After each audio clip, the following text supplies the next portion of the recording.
अमेरिकी टैरिफ नीतियों पर भारत और विश्व पर प्रभाव। विनीत नारायण जी का लेख क्या लिखते हैं? वैश्विक व्यापार संरक्षणवाद का दौर एक बार फिर से उभर रहा है। अप्रैल 2025 में अमेरिकी राष्ट्रपति डोनाल्ड ट्रंप द्वारा घोषित पारंपरिक टैरिफ रेसिप्रोकल टैरिफ नीति ने वैश्विक अर्थव्यवस्था को हिला दिया है। इस नीति के तहत भारत 27% का टैरिफ लगाया गया है, जबकि अन्य देशों में जैसे चीन पर 34%, वियतनाम पर 46%, यूरोपीय संघ पर 20% पर भी भारी टैरिफ थोपे गए हैं। यह नीति अमेरिका के व्यापार घाटे को कम करने और घरेलू उद्योगों को बढ़ावा देने के उद्देश्य से लागू की गई है, लेकिन इसके दूरगामी परिणाम भारत और विश्व के अर्थव्यवस्था पर पड़ रहे हैं। प्रसिद्ध अर्थशास्त्री प्रोफेसर अरुण कुमार इस नीति के प्रभावों का विश्लेषण करते हुए बताते हैं कि अमेरिका ने अपने टैरिफ नीति को पारंपरिक करार देते हुए कहा है कि यह अन्य देशों द्वारा अमेरिका वस्तुओं पर लगाए गए टैरिफ और गैर टैरिफ बाधाओं जैसे मुद्रा हेरफेर और नियामक अंतर के जवाब में उठाया गया कदम है। ट्रंप प्रशासन का दावा है कि भारत अमेरिका वस्तु पर 52% का प्रभावी टैरिफ लगाता है, जिसके जवाब में भारत ने आयात पर 27% का टैरिफ लगाया है। हालांकि इस गणना की सटीकता पर सवाल उठाए गए हैं। मिंट की एक रिपोर्ट के अनुसार अमेरिका ने व्यापार घाटे और आयात मूल्य के आधार पर टैरिफ दरें तय की है, जो कि विश्व व्यापार संगठन के डेटा से मेल नहीं खाती। भारत का अमेरिकी वस्तुओं पर औसतन टैरिफ दर 2023 में केवल 9.6% था, जो अमेरिकी दावों से काफ़ी कम है। इस नीति में 2 स्तर के टैरिफ शामिल हैं। 5 अप्रैल से सभी देशों पर 10% का आधारभूत टैरिफ और 9 अप्रैल से देश विशिष्ट टैरिफ। कुछ वस्तुओं जैसे फार्मास्यूटिकल्स, अर्धचालक और ऊर्जा उत्पादों को टैरिफ से छूट दी गई है, जिसमें भारत के कुछ क्षेत्रों को राहत मिली है। भारत, जो अमेरिका का एक प्रमुख व्यापारिक साझेदार है, 2024 में $80.7 बिलियन का माल अमेरिका को निर्यात करता था। 27% टैरिफ से भारत के कई क्षेत्र प्रभावित होंगे, लेकिन कुछ क्षेत्रों को प्रतिस्पर्धात्मक लाभ भी मिल सकता है। प्रोफेसर अरुण कुमार के अनुसार इस नीति का प्रभाव अल्पकालिक और दीर्घकालिक दोनों रूप में देखा जाएगा।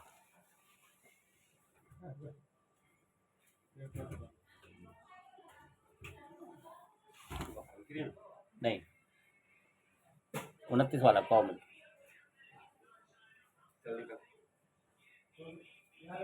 कितने के? 29 का एक 29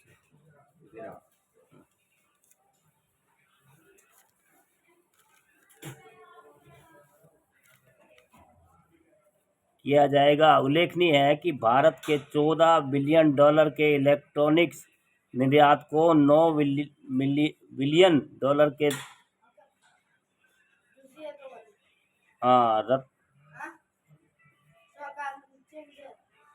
चैन ले क्या? अरे नहीं है तो फिर मैं क्या करूं? बिलियन डॉलर की इलेक्ट्रॉनिक निर्यात और $9 बिलियन के रत्न आभूषण निर्यात पर टैरिफ का भारी असर पड़ेगा। यह क्षेत्र अमेरिकी बाजार पर निर्भर है और लागत में वृद्धि से उनकी प्रतिस्पर्धात्मक कम हो सकती है।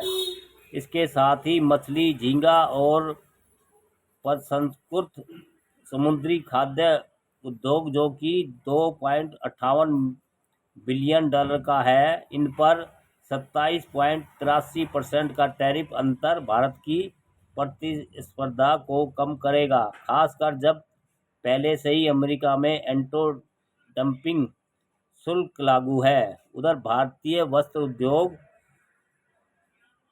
को मिश्रित प्रभाव का सामना करना पड़ेगा। हालांकि भारत पर टैरिफ वियतनाम 46% और बांग्लादेश 37% की तुलना में कम है, फिर भी बाजार और मुनाफे में कमी का जोखिम बना रहेगा।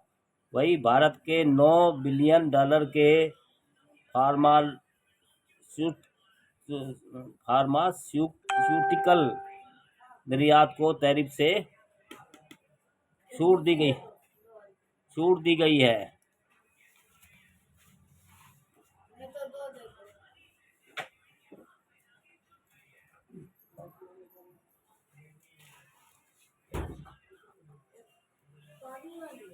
देख ले, इससे ज्यादा नहीं है, इससे ज्यादा पानी है।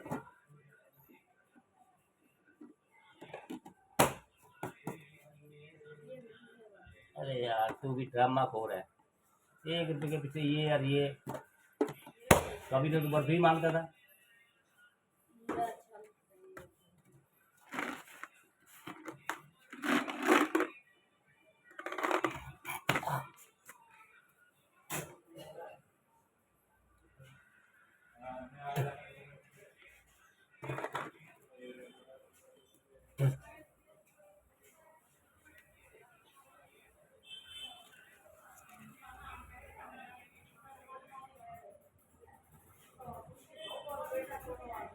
छूट दी गई है, जिससे क्षेत्र को राहत मिलती है। भारतीय फार्मा कंपनियों के शेयरों में 5% की वृद्धि देखी गई है।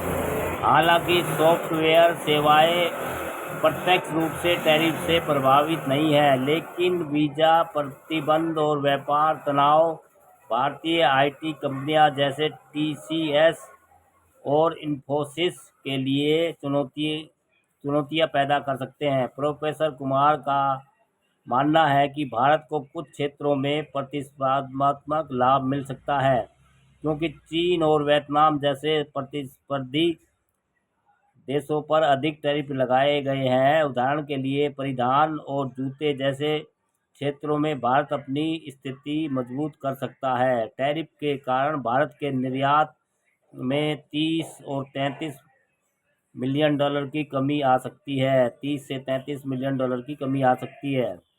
अर्थशास्त्रियों ने भारत की 2025-26 की विकास दर 20% से 40% आधार पर कम करके 6.1% कर दिया है। हालांकि भारत सरकार का दावा है कि यदि तेल की कीमत $70 प्रति बैरल से नीचे रहती है तो 6.3 से घटकर 6.8% की विकास दर हासिल की जा सकती है। अमेरिकी टैरिफ नीति का वैश्विक अर्थव्यवस्था पर गहरा प्रभाव पड़ेगा। प्रोफेसर कुमार के अनुसार यह नीति वैश्विक व्यापार प्रणाली में 1930 के समूह टैरिफ एक्ट के समान व्यवधान पैदा कर सकती है। टैरिफ से वैश्विक व्यापार की गति धीमी होगी, जिससे आर्थिक विकास प्रभावित होगा। जेपी मॉर्गन ने चेतावनी दी है कि यदि यही टैरिफ नीति लागू रही तो अमेरिका और वैश्विक अर्थव्यवस्था में मंदी आ सकती है। इससे आयातित वस्तुओं की कीमतें बढ़ेगी, जिससे अमेरिका मुद्रास्फीति बढ़ सकती है। बोस्टन फेडरल रिजर्व बैंक का अनुमान है कि टैरिफ से कोर पीसीआई मुद्रास्फीति में 0.5 से घटकर 2.2% की वृद्धि हो सकती है।